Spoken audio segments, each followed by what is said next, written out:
ಭಾರತೀಯ ಯಕ್ಷಗಾನದ ಅಭಿಮಾನಿ ಬಂಧುಗಳೇ, ಇದೇ ತಿಂಗಳ ನವೆಂಬರ್ 8ರಂದು ಶನಿವಾರ ಶ್ರೀ ಧೂಮಾವತಿ ಯಕ್ಷಗಾನ ಕಲಾ ಸಂಘ ರಿಜಿಸ್ಟರ್ಡ್ ಅಮೆತ್ತೋಡು ದಂಡೆಕೋಳಿ ಇದರ ಬೆಳ್ಳಿ ಹಬ್ಬ ಸಂಭ್ರಮ, ಅದೇ ರೀತಿ ಕೇಂದ್ರದ ಕಟ್ಟಡ ಉದ್ಘಾಟನೆ ಕೂಡ ಜರಗಲಿದೆ. ಹಾಗೆ ಹಿರಿಯ ಕಲಾವಿದರಾದಂಥ ಶ್ರೀ ಸೋರಿಕುಮೇರು ಶ್ರೀ ಗೋವಿಂದ ಭಟ್ಟರಿಗೆ ಗೌರವಪೂರ್ವಕವಾದಂತಹ ಸನ್ಮಾನ ಕಾರ್ಯಕ್ರಮವೂ ಇದೆ.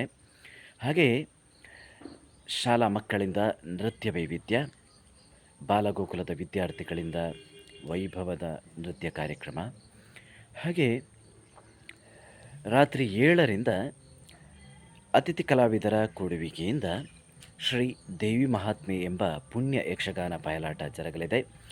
ಎಲ್ಲ ಕಾರ್ಯಕ್ರಮಗಳಿಗೆ ಕಲಾಭಿಮಾನಿಗಳಾದಂಥ ತಾವೆಲ್ಲರೂ ಆಗಮಿಸಿ ಕಾರ್ಯಕ್ರಮವನ್ನು ಯಶಸ್ವಿಗೊಳಿಸಬೇಕಾಗಿ ಈ ಮೂಲಕ ವಿನಯಪೂರ್ವಕವಾಗಿ ವಿನಂತಿಸ್ತಾ ಇದ್ದೇನೆ.